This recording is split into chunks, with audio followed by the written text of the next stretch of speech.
എല്ലാവർക്കും നമസ്കാരം. Welcome back to Niyans. ബ്രേക്ക്ഫാസ്റ്റായോ ഡിന്നറായോ ഒക്കെ കഴിക്കാൻ പറ്റുന്ന ഗോതമ്പ് പൊടി കൊണ്ട് തയ്യാറാക്കിയിട്ടുള്ള ഒരു സൂപ്പർ ഐറ്റത്തിൻ്റെ റെസിപ്പിയാണ് ഇന്നത്തെ വീഡിയോയിലുള്ളത്. അപ്പോൾ ഈ രീതിയിലൊന്ന് ട്രൈ ചെയ്ത് നോക്കൂ.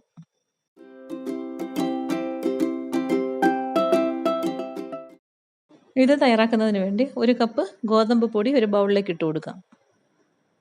പിന്നീട് അതിലേക്ക് പകുതി ഉരുളക്കിഴങ്ങ് വേവിച്ച് ഉടച്ചതും കൂടി ചേർത്ത് കൊടുക്കാം. ഉരുളക്കിഴങ്ങ് വേവിച്ച് ഉടച്ച് ചേർക്കുമ്പോൾ ഒട്ടും കഷ്ണങ്ങളൊന്നും ഇല്ലാതെ നന്നായിട്ട് ഉടച്ച് ചേർത്തോളൂ. ഇനി പകുതി സവാള അരിഞ്ഞത് ചേർത്ത് കൊടുക്കാം. സവാള വളരെ കനം കുറച്ച് ചെറിയ രീതിയിൽ അരിഞ്ഞു കൊടുക്കാം. പിന്നീട് അതിലേക്ക് 1/4 കപ്പ് തേങ്ങ ചിരകിയത് ചേർത്ത് കൊടുക്കാം.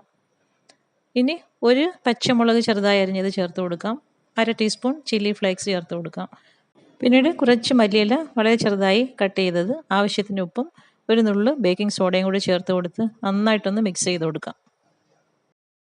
എല്ലാം കൂടി നന്നായി ഒന്ന് മിക്സ് ആകത്തക്ക രീതിയിൽ ഒരു സ്പൂൺ കൊണ്ടോ അല്ലെങ്കിൽ കൈ കൊണ്ടോ നല്ല രീതിയിലൊന്ന് കുഴച്ചെടുക്കാം. ഇപ്പോൾ അത് ഈ ഒരു രീതിയിൽ നന്നായി മിക്സ് ചെയ്തതിന് ശേഷം അതിലേക്ക് 1/4 കപ്പ് വെള്ളമാണ് ഒഴിച്ചു കൊടുക്കുന്നത്. അപ്പം പലപ്പോഴായിട്ട് കുറേശ്ശെ ഒഴിച്ചു കൊടുത്ത് നന്നായി ഒന്ന് മിക്സ് ചെയ്ത് കൊടുക്കാം.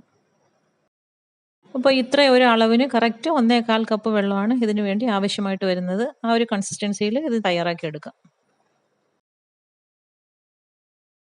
ഇപ്പോൾ ഇതാ ഈ ഒരു ബാറ്റർ തയ്യാറായി കഴിഞ്ഞു. ഈ ഒരു രീതിയിലാണ് ഇത് തയ്യാറാക്കി എടുക്കേണ്ടത്.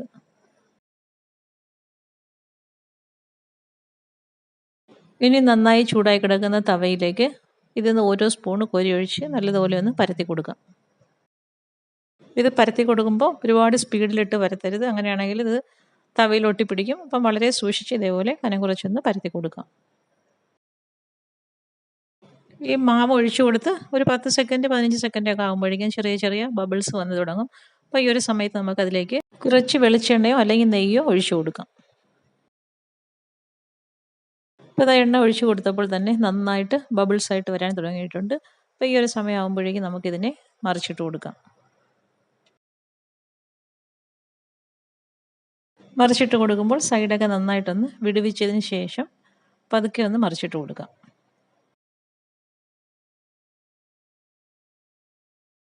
മറിച്ചിട്ട് കൊടുത്ത് നമ്മൾ ചട്ടുകം കൊണ്ട് ചെറുതായിട്ടൊന്ന് പ്രസ് ചെയ്ത് കൊടുക്കാം. വീണ്ടും അതിലേക്ക് കുറച്ച് എണ്ണ ഇതേപോലെ ഒഴിച്ചു കൊടുക്കാം. വീണ്ടും നന്നായി ഒന്ന് മുകൾ വശം ഒന്ന് പ്രസ് ചെയ്ത് കൊടുക്കാം. ഇതുപോലെ ചട്ടുകം കൊണ്ട് നന്നായിട്ടൊന്ന് പ്രസ് ചെയ്ത് കൊടുത്തതിന് ശേഷം വീണ്ടും അതിനെ ഒന്ന് തിരിച്ചിട്ട് കൊടുക്കാം. വീണ്ടും ചട്ടുകം കൊണ്ട് അതേപോലെ തന്നെ നന്നായിട്ടൊന്ന് പ്രസ് ചെയ്ത് നല്ല രീതിയിലൊന്ന് പൊള്ളിച്ചെടുക്കാം. വീണ്ടും തിരിച്ചിട്ട് കൊടുത്ത് ഈ ഒരു കളറാകുമ്പോഴേക്കും നമുക്ക് പാനിൽ നിന്നും എടുത്ത് മാറ്റാം.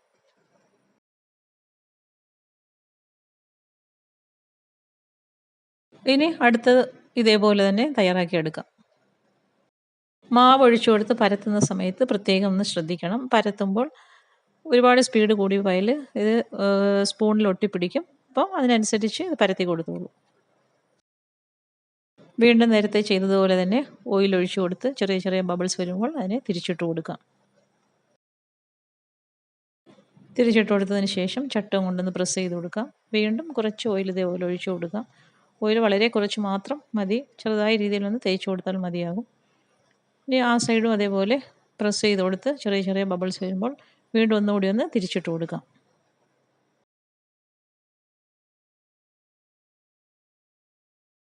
മറു സൈഡ് നല്ലൊരു കളറായി വന്നിട്ടുണ്ട്. ഈ സമയത്തും ചെറിയ രീതിയിലൊന്ന് ഓയിൽ ബ്രഷ് ചെയ്ത് കൊടുക്കാം. വീണ്ടും ചട്ടുകം കൊണ്ട് ഇതേപോലെ ഒന്ന് പ്രസ് ചെയ്ത് നന്നായിട്ടൊന്ന് പൊള്ളിച്ചെടുക്കാം. ഗോതമ്പ് പൊടി കൊണ്ട് തയ്യാറാക്കിയിട്ടുള്ള സൂപ്പർ ടേസ്റ്റുള്ളൊരു ദോശയാണ്. അപ്പോൾ ഇതിന് സൈഡായിട്ട് കറിയുടെ ഒന്നും ഒരാവശ്യമില്ല. ഉരുളക്കിഴങ്ങൊക്കെ ചേർത്ത് കൊടുക്കുന്നത് കൊണ്ട് തന്നെ വളരെ ടേസ്റ്റുമാണ്. ഇപ്പം ഗോതമ്പ് പൊടി കൊണ്ട് ഈ ഒരു രീതിയിൽ എല്ലാവരും ഒന്ന് ട്രൈ ചെയ്ത് നോക്കൂ. രാവിലെയൊക്കെ വളരെ പെട്ടെന്ന് തയ്യാറാക്കാൻ പറ്റിയ ഒരു ഐറ്റമാണ്. കുട്ടികൾക്കൊക്കെ കഴിക്കാൻ കൊടുക്കാനും നല്ലതാണ്. അപ്പം എല്ലാവരും ഈ ഒരു ഐറ്റം ഒന്ന് ട്രൈ ചെയ്ത് നോക്കൂ. കറിയൊക്കെ വെക്കാൻ ഒട്ടും സമയമില്ലാത്തപ്പോഴോ അല്ലെങ്കിൽ നമുക്ക് മടിയുള്ള സമയത്തോ ഈ ഒരു ഐറ്റം ഒന്ന് ഈ ഒരു രീതിയിൽ തയ്യാറാക്കി നോക്കൂ.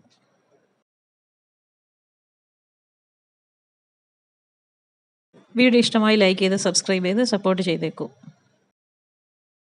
വീണ്ടും അടുത്ത വീഡിയോയിൽ കാണുന്നത് വരെ bye from Niyans. Thanks for watching.